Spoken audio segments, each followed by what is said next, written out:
Lai popularizētu distanču slēpošanu kā veselīgu un atraktīvu sporta veidu, bet šoreiz galvenais, lai izmantotu pēdējās šīs sezonas slēpošanas iespējas Latvijā, Madonas novada Smeceres Sila sporta bāze aicina ikvienu aktīvās atpūtas cienītāju piedalīties 1. maija svētku sacensībās distanču slēpošanā. Aicinām visus vēl izbaudīt šīs garās ziemas priekus slēpošana.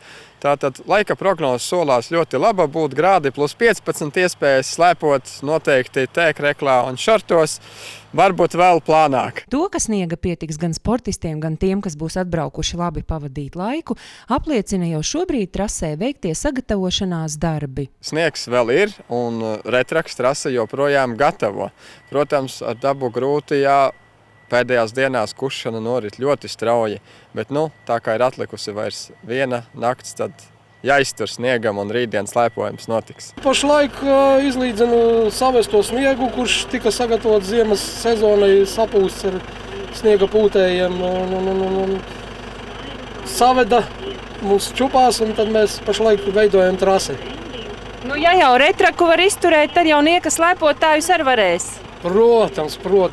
Centimetri 30 noteikti būs trases biezums, tā kā pat ar labām slēpēm varēs mēģināt braukt. Dalībnieku atsaucība ir liela. Daudzi vēlas izmantot unikālas slēpošanas iespējas pavasara pēdējā mēnesī tepat Latvijā. Cilvēkiem interesi ir.